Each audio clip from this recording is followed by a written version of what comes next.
आपने उसको सिखाया क्या? आपको पता है कि आपका एजुकेशन सिस्टम किसी काम का नहीं, ग्रेजुएशन करके 50,000 का नौकरी ना कमा पाएगा, इसलिए आपको जनसंख्या बोझ लगती है। चाइना की बात तो जनसंख्या थी, उसने बोझ कैसे लगने दिया यहाँ पे? एजुकेशन से स्किल सिस्टम को चालू किया वहाँ पे। आज हर इंसान स्किल करने लगेगा, भात दाल बांटने की जरूरत नहीं पड़ेगी। मैं पूछता हूँ सवाल, चाइना ने क्या ऐसा किया कि उसकी आबादी उसके लिए एसेट हो गई और हमारी आबादी आज भी हमें बोझ लगती है हर चीज में? पहला वहाँ पे एक जो डिसीजन लिया जाता है उसको इम्प्लीमेंट करना है, ये करना है मतलब ये करना है, और हर इंसान अपने काम पे फोकस कर रहा है। हमारे यहाँ हर इंसान अपने पड़ोसी के हिसाब से काम कर रहा है। खान सर की कोचिंग में क्या चल रहा है? पड़ोसी के यहाँ जलन खान है। सर की शादी में कौन आया?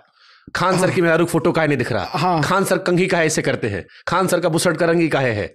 ये चीज़ें चाइना में ये सब नहीं होता, वो इंसान अपना वर्क कर रहे होते हैं। और वहाँ सबसे बड़ा चीज़ क्या है ना कि मेल और फीमेल में भेदभाव नहीं है। जैसे अपने यहाँ ना अगर आप कोई ईंटा जोड़ने वाला मिस्त्री लाए हैं, घर प्लास्टर कर रहा है, अगर कोई महिला आ जाएगी ना तो आप चौंक के देखो, अरे ये कहाँ से चले? क्यों नहीं कर सकती भैया? आप अपने जेब में 5 किलो का 2 किलो का ताला लेके घूम दीजिएगा, 3 मोबाइल रख के जेब में देख लीजिए, ऑकवर्ड लगने लगेगा। 3 मोबाइल ले लिए हैं आप। वो 3 किलो का बच्चा लेके पेट में 9 महीने तक रही है, और उस महिला को आप ये कर रहे हैं क्योंकि हम लोगों ने ना अजीब माइंडसेट बना लिया। देखा नहीं ना सर, देखे नहीं है यहाँ पे। हमको पंकज त्रिपाठी मिले थे, पॉडकास्ट कर रहे थे हम, तो वो हमसे कहे कि जब पहली बार दिल्ली आया उस लड़की सुट्टा पी रही थी। मैं सकपका गया, मैं कह रहा हूँ ये सुट्टा पी रही है। कह रहे मुझे अभी तो गलत है।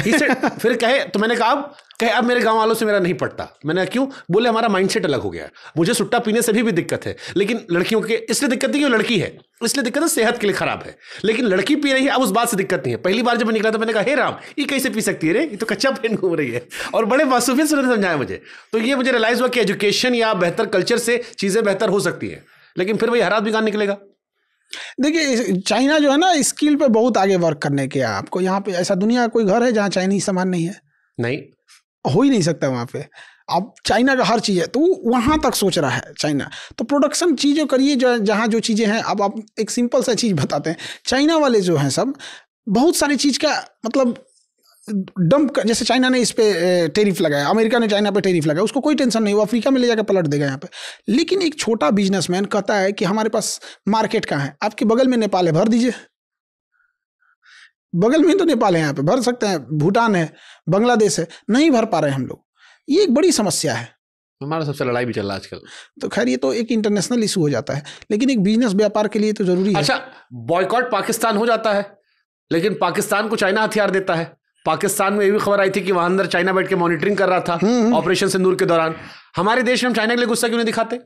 हमारे देश में राजनीति और धर्म ज्यादा हावी है। लोग भी तो नहीं दिखाते। जैसे हम ही लोग थे, पाकिस्तान में खूब गरियाए, तो बाद में तो माइंडसेट चाइना को लेके नहीं गरियाए हम लोग। माइंडसेट भी तो है कि हम राजनीति और धर्म को ज्यादा वरीयता देते हैं, इसलिए क्योंकि मुसलमान वहां है, बस इसीलिए नहीं। मतलब हम लोग या राजनीतिक वो जो समीकरण हो, क्योंकि उसका जो पाकिस्तान जिस नींव पे बनाया गया था ना, वो नींव ही धार्मिक मामला था। यही तो गड़बड़ गया था ना।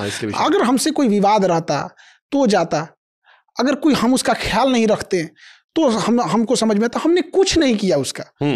हमने उसका कुछ नहीं किया पाकिस्तान का, और वो चला गया यहाँ से। और सबसे बड़ा तो हम दोष देते हैं उस समय के तत्काल नेताओं पे, जिन्होंने एक्सेप्ट कर लिया कि पाकिस्तान अलग है।